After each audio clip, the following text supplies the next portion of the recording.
in the thriller Victim of Love. Before that, as the festive season approaches, another chance to see a special edition of 999, focusing on the tragic consequences of drink driving and the moving stories of families torn apart.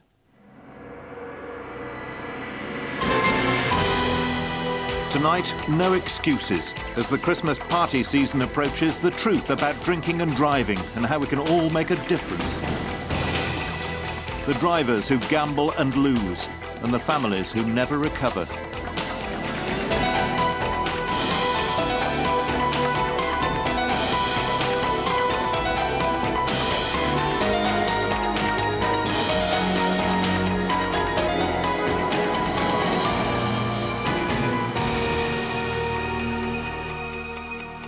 There are no excuses for drinking and driving. No excuses will bring back any of the 600 people who are killed by drink drivers on Britain's roads every year. No excuses are acceptable to the 3,000 or more people who are seriously injured. There can be no doubt that convicted drink drivers are criminals. The figures show that they kill and injure more people than every other kind of violent crime put together. The figures are shocking in themselves, but it's sometimes difficult to appreciate the human suffering that lies behind them. Every single one of those 600 deaths means so many people who experience the dreadful and senseless loss of somebody close to them. The friends and relatives of Nicola Hilton know exactly how it feels. It was 3 weeks before her 17th birthday that Nicola was killed by a driver who'd been drinking.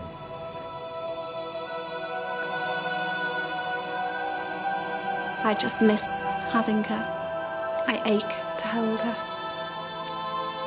I ache just to have her hands hold mine, full of life again. The last time I held Nicola's hand, it was limp and cold. And just to have her grasp me and hold my hand again, it's what I miss most. I know it can never be like, but I just wished if anybody had to die on that bridge, it would have been me. Because I think it's the most cruelest act fate can pay on anyone for a child to die before its parents, like, The image that I remember of Nicola is smiling and laughing. No one will ever replace her. She was special. She always gave her laugh, she could always cheer you up. She was just brilliant. I've always said, since losing Nicola, I'm very proud to have been Nicola Hilton's mum. I can honestly say that in all the years that we had together, I never had one moment where I wasn't proud of her. I let her down a few times. I let my son down a few times, like, but she never gave up on me. She always, well, she loved me, like, you know.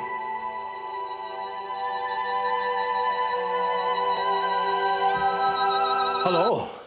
Hiya, Dad. You're foul, then? Yeah, I'm going down the disco with Catherine. Oh, Jeff and Lynn Hilton are separated, and Nicola often stayed with her father at weekends. I don't know. They're all played here by actors. Yeah, about 12 o'clock, eh? Half past, Dad. No, 12 o'clock will be all right. I've got to get to bed myself anyway, because I'm going to come and pick you up, aren't I? Oh, Dad, there's no need, honest. I can get a taxi. No, it's just a waste of money, isn't it? Anyway, I don't... This particular Friday night, Nicola was getting ready to meet friends at a local under-18 disco. Yeah, no more of that makeup, OK? No. The last time I seen Nicola alive was, she was at her dad's home, and we spoke about whether he would be picking her up, and she said he was. All right, now, home by 12, don't forget, OK? Mum, I will, I promise. You're picking her up, aren't you, Jeffrey? I'll do that. All right, well, have a great time. Yeah, I'll see you later, Mum. Right, love, bye. She stuck her head through the car window and just gave me a little kiss and said, I'll see you at 10. Unfortunately, she never come home. And she used to say, Mum, you know, it's bad enough being picked up by your dad at nearly 17 years of age without him bringing the dog as well. She thought that was quite embarrassing, really. But I used to say, well, at least you're safe, because I thought that was the safest place in the world for her to be, on the side, hand in hand with her dad. Unfortunately, that wasn't the case. So did you have a good time tonight, then? Oh, yeah, well, I know you did. Shut up, what are you talking about? Go on, what were you like? OK, all right. I used to meet her outside of the courthouse which was a few hundred yards away. She's walked down with a friend. Oh, he's so sweet, isn't he? Yeah. Oh, I don't know what to do, Cal. Shall I ring him? That night she seemed very happy, like, you know. My friend was as well, and she just asked me would I walk a friend home. I said, yeah. And, it's ironic, really, that we walked past the place,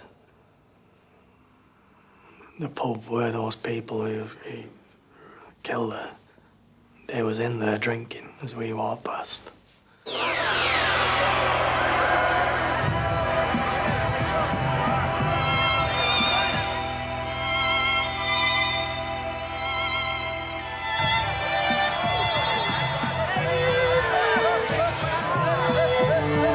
He's interested in me. I know, it's brilliant. Do you reckon he'll ring you? Oh, come on. Shut up, wait a minute. Oh. Hey, look, I'll get off. You sure you're going to be all right? Yeah, I'll give you a ring tomorrow. Okay. All right. Take care, Cal. See ya. You all right, Kelly? Yeah. Are you sure? She's all right, Dad. Come on. Well, if you think so. Come on. Okay.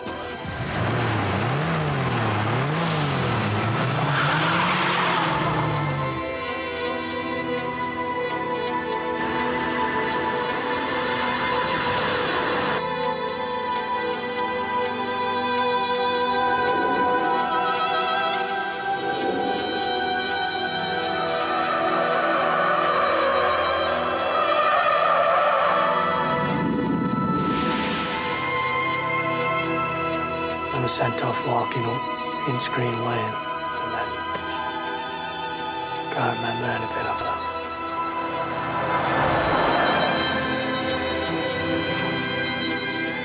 I've been on the service 16 years. It's, I'd say, the worst job I've actually been on. That actually affected me. It affected me on, not while you're doing the job, because you go into automatic pilot as such. You turn up on scene, your nerves are gone, you just do your job. It's after the job it affects you. It affected me for weeks, months after. Nicola had sustained severe head injuries. I'd done an examination, but the head injuries were that severe and there was that much blood loss. There wasn't a lot we could do for Nicola. My colleague come over to me and we both checked Nicola over together while the police stayed with the father. But there was nothing we could do for Nicola. Jeff had been hit by the car too. He had head injuries and his spine was broken in 3 places. Nicola had been pinned by the car against a wall and dragged for 50 yards. The car didn't stop. It was later abandoned. When I read in a newspaper that car had travelled 150 feet along the pavement, I just couldn't believe that. I just couldn't believe why I didn't, you know, grab hold of her or, you know, hear that car coming and see the headlights. It just, I don't know, it just crippled me inside, that.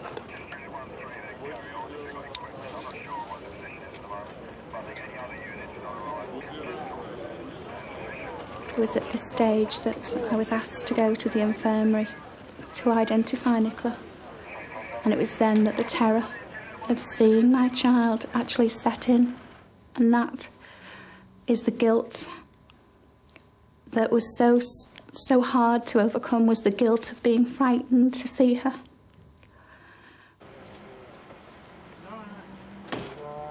The police officer too was very, very distressed, and he was adamant that I didn't view Nicola. He just said that I should remember her as the beautiful, radiant young woman that she was and not witness what was left of her. And they took me into the dead on arrival room.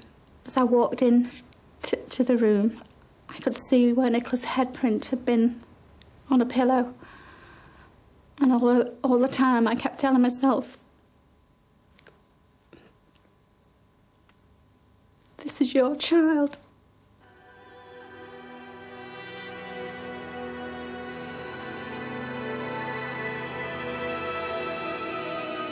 I find myself taking handfuls of sand from the beach or pebbles from the beach to take them to a grave, wanting always still to include her. It's the most painful thing is to go on and live without her. Part of me died when Nicola died, and that's sad for my family. You feel to yourself like, what's the point in going on, like, and things like that. Things like, you know, it does cross your mind whether it's worth it. But I think you can't give in, really. You've got to keep trying. I won't ever get over Nicola's death. The best we can ever wish for is to learn to live with it. She will always be missed, always be thought about.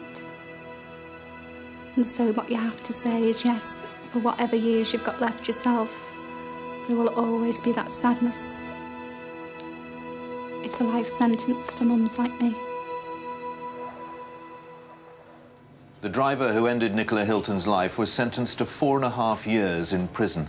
It emerged in court that some of the people in the car lived less than half a mile from the pub where they'd been drinking. We should, as a nation, be saying to people, when we suspect they are drinking and driving, hey, leave your keys behind the bar. People say, oh, I know such and such a body, he drinks, he drives. Don't sit there and take it. Approach them, say, you're going to kill yourself or you're going to kill, as in our case, an innocent person. Leave your keys behind the bar.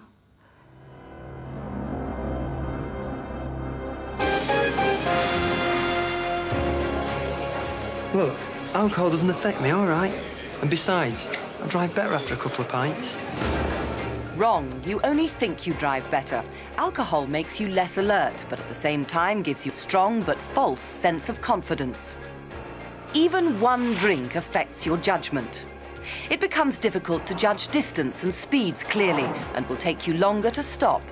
You'll have a tendency to take greater risks, such as overtaking and driving too fast. Alcohol also impairs your ability to say no, which means after one drink, it's difficult to say no to another. How often have you heard somebody coming up with an excuse like that? Throughout this programme, we'll be using actors to present the most common excuses that people use at this time of year. Our 12 excuses of Christmas. The sort that, if you're honest, you may even have used yourself. I know I have. But we'll also be giving you the facts and figures about drinking and driving that enable you to argue good sense and to tell people how misguided those excuses are. Of course I'm all right to drive. I've only had a couple. Don't. Just one drink will affect your driving performance. Twice the legal limit of alcohol, and you're at least 50 times more likely to have a fatal accident. Risks are even higher for young or inexperienced drivers or people not used to drinking. Look, I've just had a big meal. I'll be fine to drive. Wrong again. You may not feel the effects of alcohol so quickly if you've just eaten, but you soon will. The food will only delay the impact, it won't stop it. It simply takes longer to get into your system. You may only start to feel the effect when you get into your car. This is a police breathalyzer. If the red light comes on when you blow into it, it means you've put lives at risk, yours and other people's. If the positive reading is confirmed at a police station, your life will change forever. You'll get a criminal record. You'll be banned from driving. You could face a heavy fine or even a prison sentence of up to 10 years. And it won't end there. We've been out on the streets with the GMP, the Greater Manchester Police, following PC's Ian Rigby and Michael Shortall as they carry out just some of the 600,000 roadside breath tests conducted in Britain every year. You can't fool this machine. Go on, harder, harder, harder. Keep going, keep going, keep going, keep going, keep going. Whoa, that's it. No, blow. Go on, keep blowing, that'll do. It's gone to red, as you can see, all right? That's a positive sample of breath, OK? You're now under arrest on suspicion of driving with excess alcohol. Long sight? Yeah. You see a lot of people who get arrested and they say to you, well, I can drive better when I've had a drink. You can't. You're given that impression by the drink, the effects of the drink. But considering that it's been illegal for numerous years now, it's very surprising that people even take the risk anymore of going out and drinking and driving. Considering that even a small-sized car can make a bit of a mess of you if it hits you. It's just like having a loaded shotgun and going out for a drink with it. Is it steering? Just about. The stupid excuses they use and the distances they travel while they're drinking and driving. 300-400 yards to a pub and then back home in the car. It's just as easy to walk it. I arrested somebody who was so drunk that when he got out of the car, I was basically guiding him back to the police vehicle to sit him in the passenger seat. And he was absolutely blind drunk. I've had a driver where he's been literally hitting a curb going down the road. When we've stopped him, I've opened the door and he's actually fallen out of the car. He was that drunk. Well, that's sweeping and diving.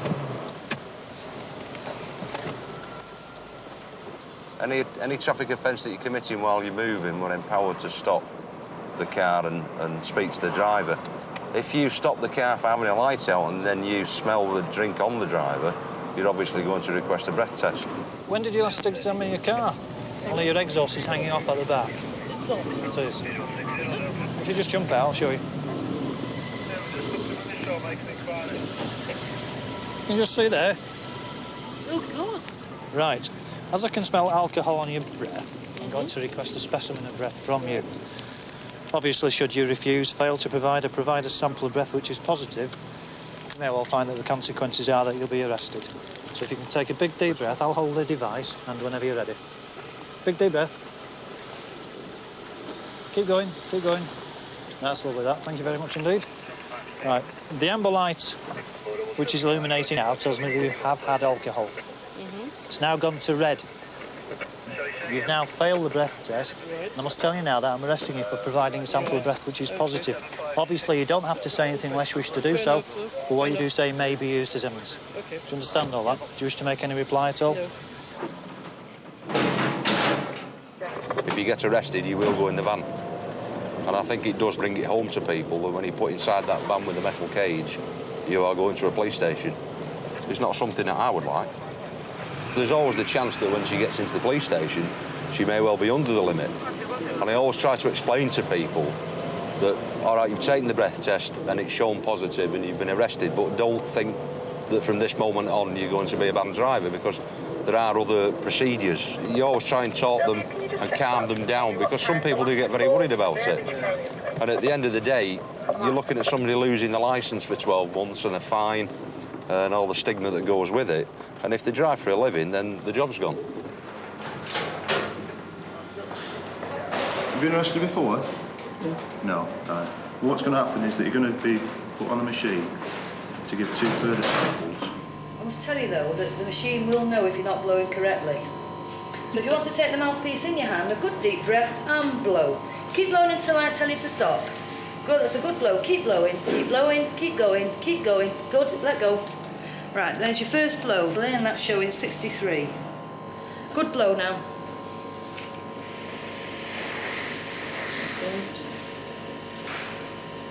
That's it, well done. The limit is? The limit is 35. GMP prosecutes at 40. Ooh, So, right. I'm really don't have something. You are entitled to legal advice, so if you want a lawyer, then you get one. This is the procedure carried out with everybody who's arrested and either charged or going to be charged in offence. OK? Let's try and line them up in the box there. And just drop on there. That's it. Thank you very much. All right.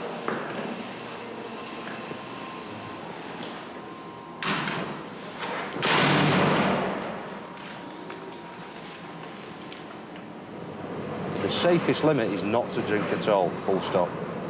If you're going to go out to town and have a drink, get a taxi, get the bus, get the train. It's a lot easier to get the public transport rather than risk taking somebody's life.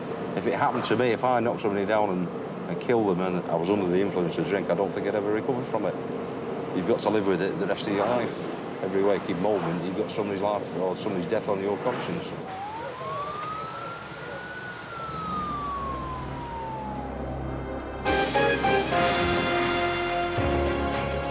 drive. I don't live very far away. Anyway, the roads are clear at this time of night. 70% of all accidents to drink drivers occur within 3 miles of the start of their journey, the majority of them between 11 at night and 4 in the morning, often on the way home from a party or the pub. Nearly half of all drink-drive accidents where people are killed or seriously injured happen at this time of night. You may think the roads seem quiet, but it doesn't make them less hazardous if you've been drinking.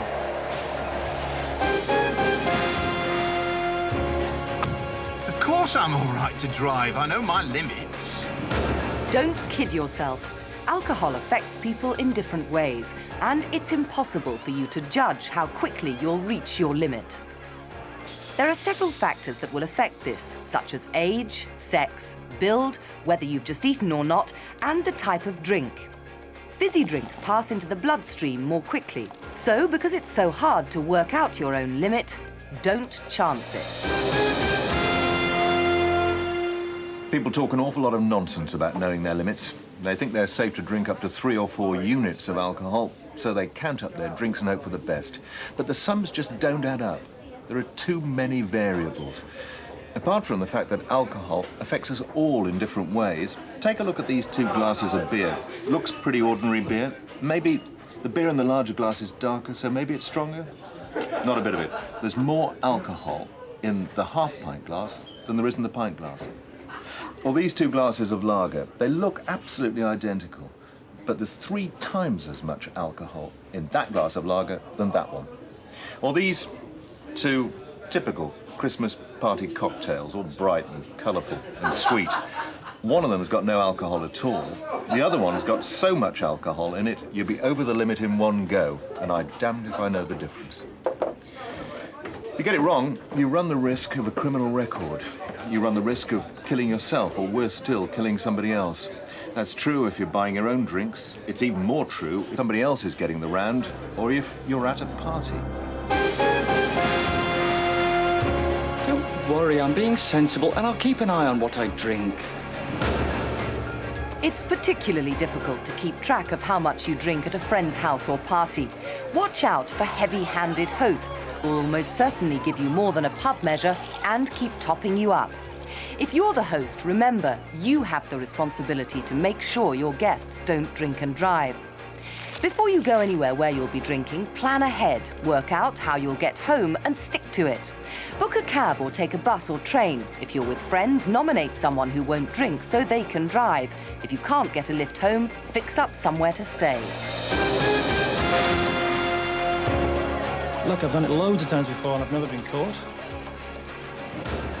Not yet, but last year in the UK, the police gave nearly 700,000 breath tests and nearly 90,000 drivers were prosecuted. The police can ask you to take a breath test if they suspect you've been drinking, if you commit a traffic offence, if you're driving erratically, or if you've been involved in an accident, even if it wasn't your fault. And if you're under the legal limit, you can still be prosecuted if the police can prove your ability to drive is affected by alcohol. Just think, if you have been drinking and you do injure someone, you'll never know if it was due to the alcohol or not. There have been lots of campaigns aimed at stopping drink driving by changing people's attitudes. Here in the UK, the Department of Transport has significantly increased awareness of the dangers attached to it. But the numbers of deaths and injuries are still intolerably high. And it's a global problem. Here's how other countries have tried to get the message across.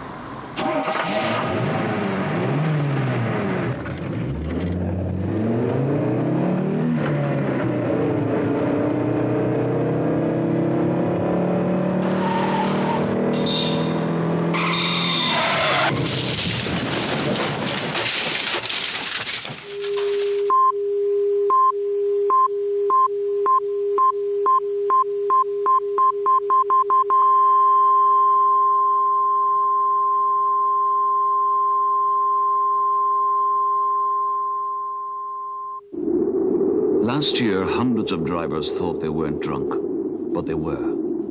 Last year, thousands of drivers thought they weren't speeding, but they were. And last year, 415 people thought they were on their way home, but they weren't. Let's stop the bloody slaughter.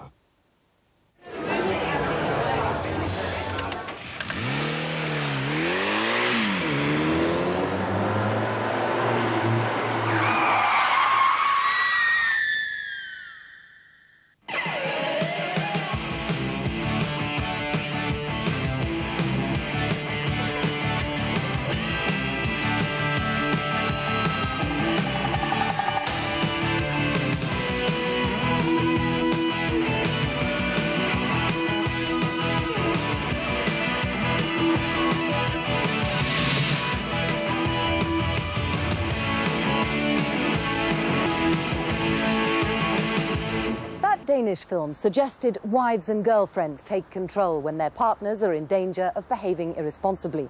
But would you be brave enough to tell someone they weren't fit enough to drive, let alone take away their car keys or suggest they take a taxi? You may well be called a killjoy or a party pooper. It's not easy to stand up and be counted like this, but if more people did, a lot more lives would be saved.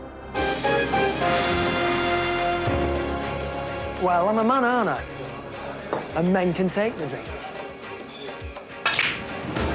Men may be more able to cope with the effects of alcohol than women. Indeed, the same amount of alcohol is likely to have more effect on a woman, even if she and the man are the same size. There's more body fluid in the man to absorb it.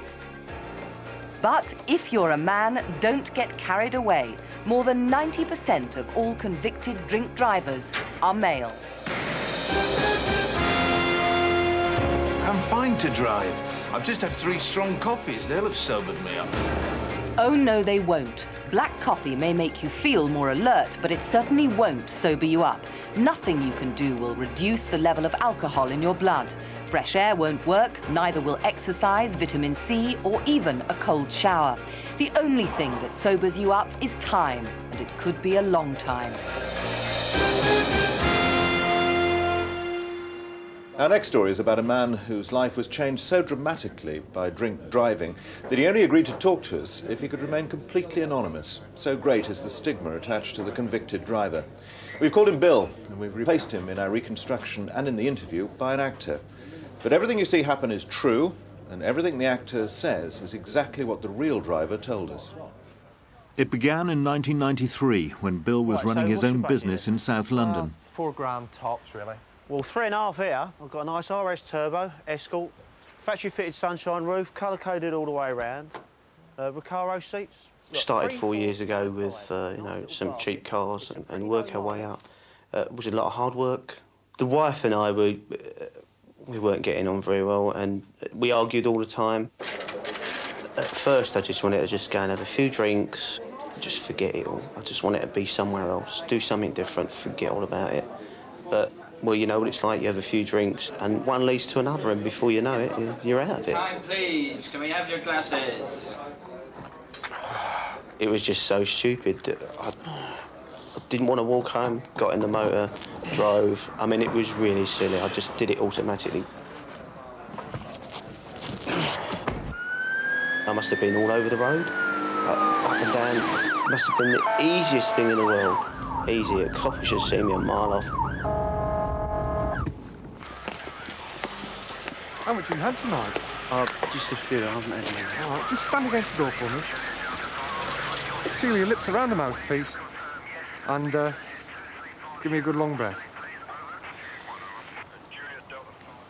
Keep going, keep going, keep going, keep going. Stop. OK, we've got a red light. I'm arresting you, as this indicates the proportion of alcohol in your breath is in excess of the prescribed limit. You do not have to say anything unless you wish to do so, or what you say may be given in evidence. Do you understand all that? Yeah. They decided to hold me in the cells overnight until the morning. When you blow negative in the morning, you get your keys back.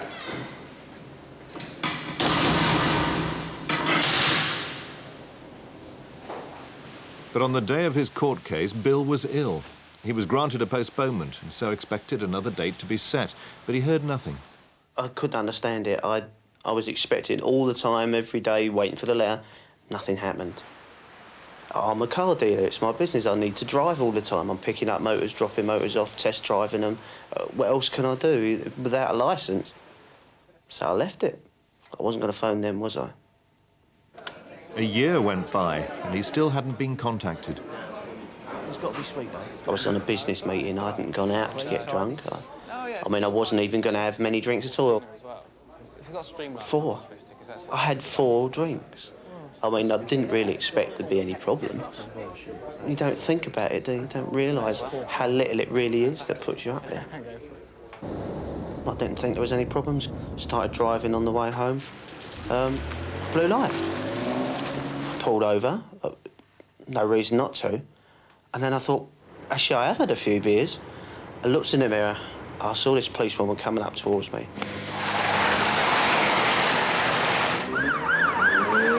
I put my my foot down, tore about. It must have been really dangerous driving. I was going around the corner. I was just trying to get away. It was really stupid. I could have killed myself. I could have killed anyone else. But at the time, I didn't care. All I was worried about was losing my business and everything. The chase lasted 3 miles and involved several police cars. Eventually, Bill was boxed in, but he continued to run for it. Almost immediately, though, he gave himself up. He had double the legal limit.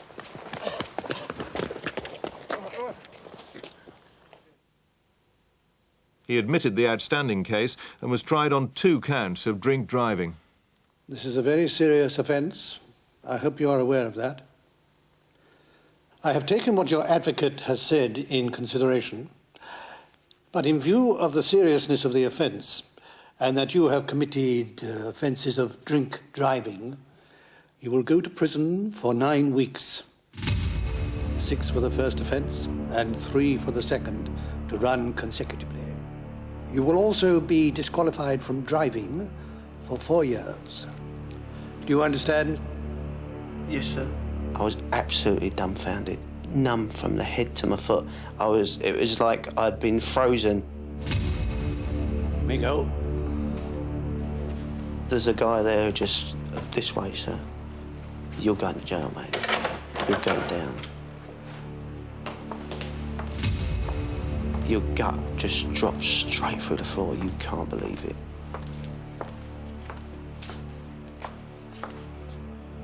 Can you empty out your pockets, please?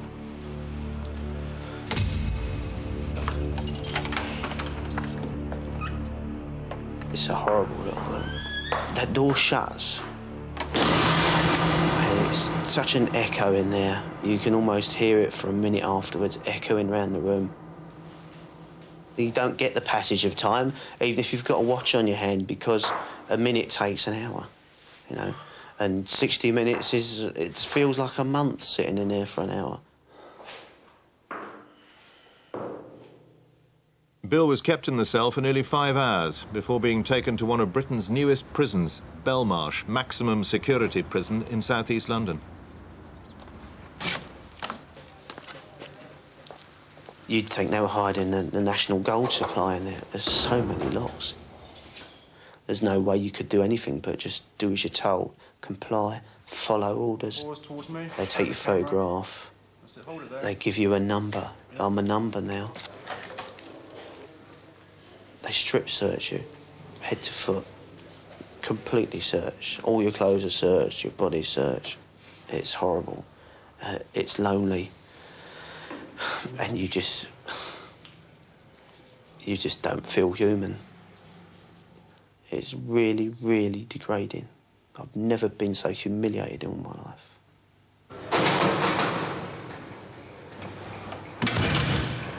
If an inmate came into this establishment convicted of drink driving, he would be placed into a convicted house block along with other inmates whose offences can vary from GBH, robbery, rape and even murder. Drink drivers are treated no differently. The guy in the next one was saying, well, what are you here for? I said, well, I got nicked for drink driving. Oh, he said, I shot 2 people with a sawn-off shotgun. It comes to you then, you know, what am I doing here? One of the other things is you've got no privacy and there's no dignity. You can't even go to the toilet. Any time they could look through the slot in the side. It's degrading. I felt like I was a rapist. I don't know what I was doing there. It just seems out of proportion, but then when you think what you could have done, you know, then maybe it's not quite so out of proportion. Bill served 31 days of his 9-week sentence. I'll never forget where I've been, and I will never forget the number. I mean, that is tattooed on my brain. Name? Number? OK, then off you go. ZT0001. That'll be in the back of my head for the rest of my life. I know it was only 31 days, but it made such a difference. I lost my business completely. It took me 4 years of very hard work to put it together, and 4 bottles of lager tore it apart. How would I have felt if I'd gone round the corner, knocked down a 10-year-old child and took its life away? It would just be devastating.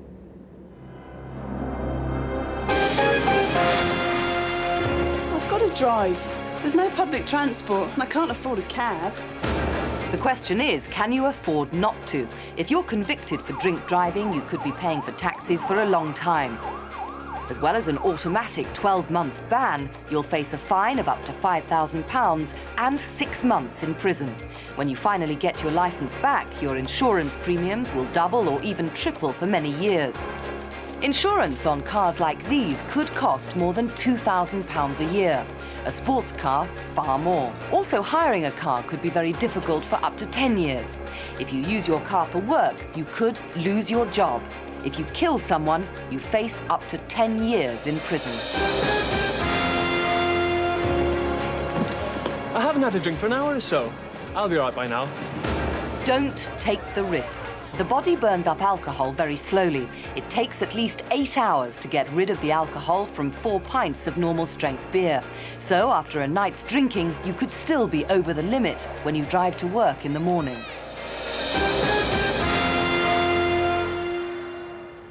The remains of a bouquet of flowers, half hidden here in a ditch, are the only sign now of a fatal accident on this pretty stretch of road that crosses the North Yorkshire moors. It needn't have happened. It was entirely avoidable. The driver who caused it had been drinking. He ruined the happiness of a very close family and ended a marriage that had lasted for 19 years.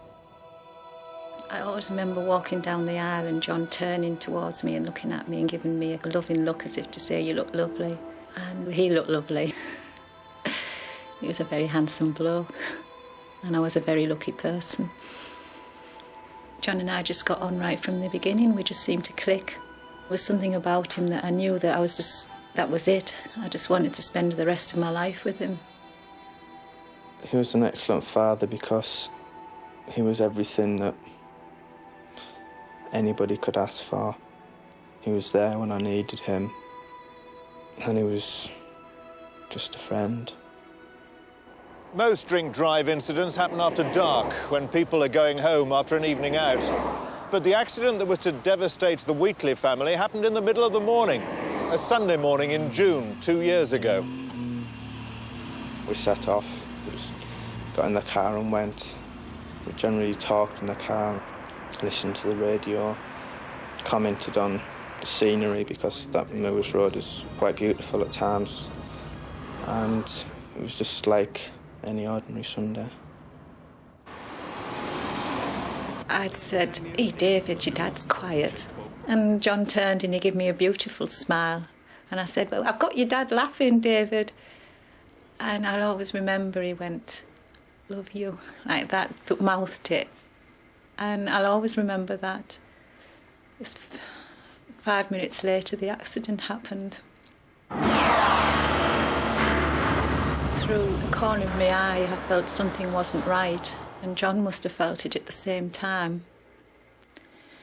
And we both looked over, and this minibus was heading towards us. And I remember John just yanking the wheel round to get us off the road. And the next thing I knew, this almighty bang, this minibus hit him on the side of the head. I came round and we seemed to be in a ditch. There was a lot of blood, and I remember my dad making like groaning noises. He was just going all the time, and I can't remember much. People said I was hitting his face and shouting, "Wake up, John, I love you, wake up." But I don't remember much else at all.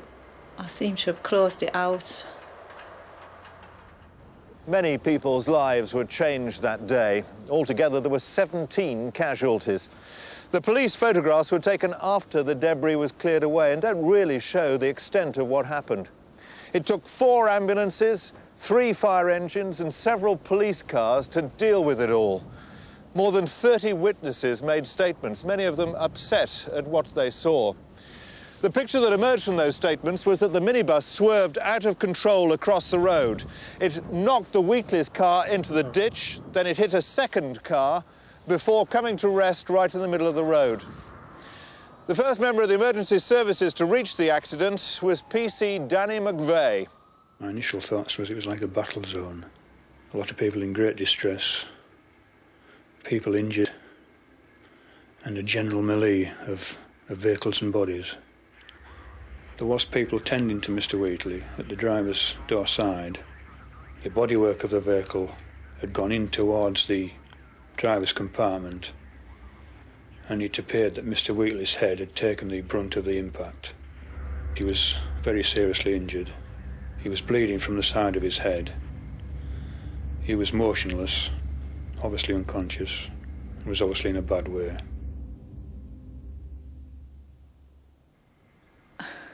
You go from one thing, you have a perfectly healthy man, and 2 seconds later he's dead.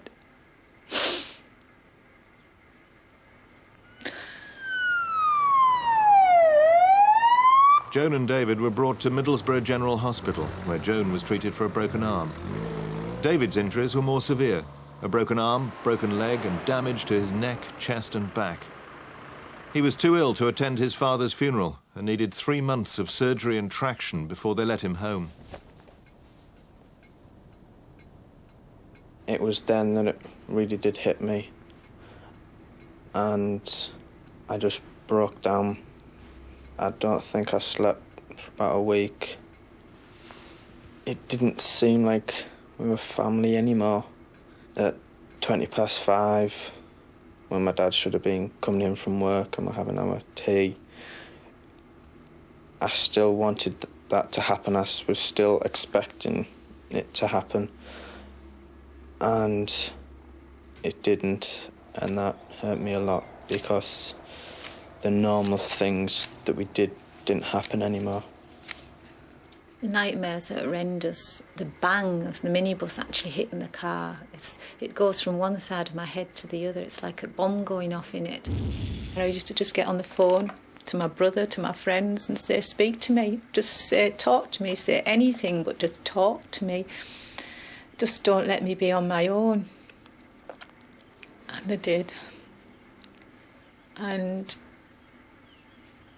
it was just, I can't explain it. Going to bed in a big double bed that you shared with somebody. Waking up and that person's not there. I think that my mum coped really well, although she hasn't been the same since. And I don't think that she ever will be. I've given her a lot of cuddles and told her that everything's going to be okay. But she's broken down a lot of times and just wanted to be by herself, just in a seat crying or just thinking.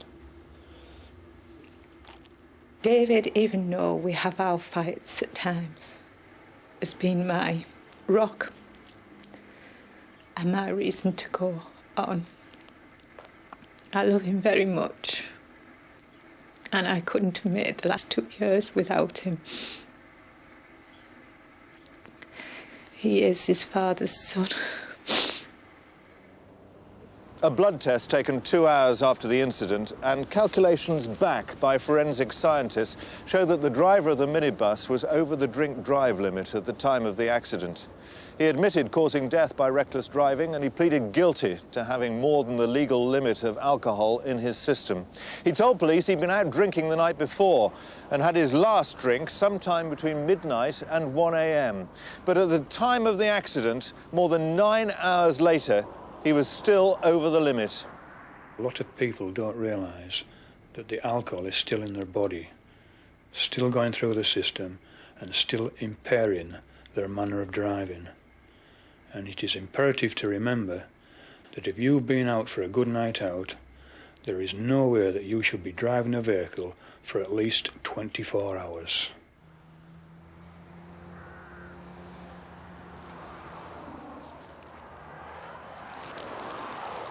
My plea to everybody is don't put anybody else through what my son and I have been through. Please, when you have a